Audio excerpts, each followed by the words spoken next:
and Saturday morning cartoon. This is actually a recommendation. Didn't have to be for Saturday morning cartoons. It was meant to be out last week. Anyway, I love Scooby Doo. I do not need an excuse. You do not need to work hard to get me to watch this. And to be honest, this got us down the rabbit hole with the grandkids on a list of things to watch, and they were all about Scooby Doo. This was mentioned sort of like by name, the Scooby Doo episode. And I have to be honest, it actually is one of my favorites. I actually pretty much I like all of the Scooby Doo sort of like formulas and stuff. I have no problem with any of my love of Hanna-Barbera stuff like that. I think that for what they were doing, the amount of content they were generating, hand drawing this many cells, trying to coordinate scripts and actors, and recycling different elements. And like that. I know they get a lot of criticism, but a clue for Scooby. So I don't know all of them by their names. So whenever it was asked, could you do one on a clue for Scooby Doo? I thought, okay, sure. Didn't know which one it was. I'm like, oh my gosh, it's Captain Cutler. This is one of my favorites. I have to be honest. I make Captain Cutler references. I love old diving suits, helmets, those kinds of things. I'm a massive fan of 20,000 Leagues Under the Sea. That's a story for another time. I love this one. This is one of my favorites. I don't know that I want to call them.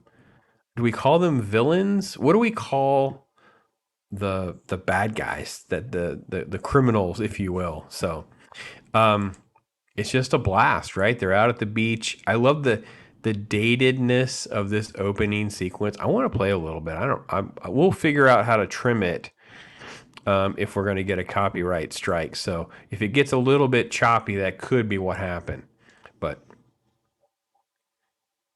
look at the beach party thing going on, and then Captain Cutler showing up, and Scooby running from Captain Cutler. But I love the fact that they went beach party. Like this is a thing that was so common back then. Was like let's go down to the beach and that kind of thing.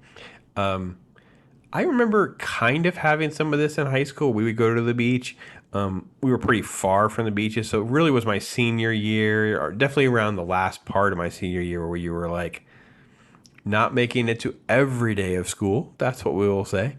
And then particularly around prom and stuff where you were just out there all the time. But enjoyed all that. Scooby, of course, with all of his antics, he sees the ghost. They see the ghost. And of course, Shaggy hides in the umbrella, which I think is a great, funny gag because it is the absurdity of things. And that wasn't always maintained with other cartoons of that era. And I think it's one of the things that I always loved about this is they would do things that I don't know if they pulled it off with the live actions or not, because I think that they kind of did. But the absurdity of some of the stuff is always fun. Anyway, so this just like we got a mystery on our hands. We're gonna go down there, and here's your first possible suspect, and then we gotta keep looking for clues. We got another suspect. You know, I love the fact that they think they're making food. You know, you always have to have a food gag, right? You always have to have Shaggy and Scooby eating something and an animal getting it, or So I love the fact that they did this when they that's our one of our food gags. So that's always good. And they're gonna start again, looking for clues, doing their thing, splitting up. And again, this is like I think the third episode in the series. I think was the episode number on this one. But look at how we already have some of the tropes and things already worked out, like the characters, like how he always stands with the one arm cocked to the side with his hand in his pocket. She's got her hands on her hips, but leaning, tilting, like her spine's all cattywampus. Like people don't really stand like she's standing, but these are the type of things that work. So, message in a bottle. This was the no deposit, no return gag, which obviously I love that gag. And then they go deep sea diving.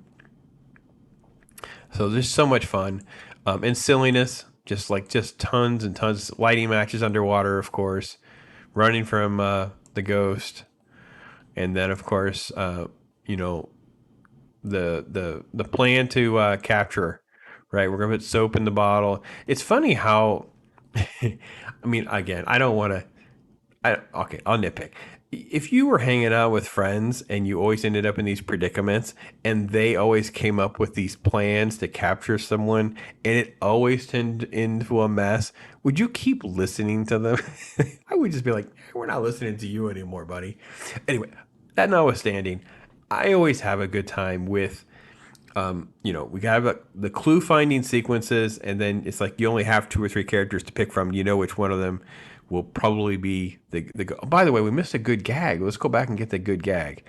Where is he? There he is, right here.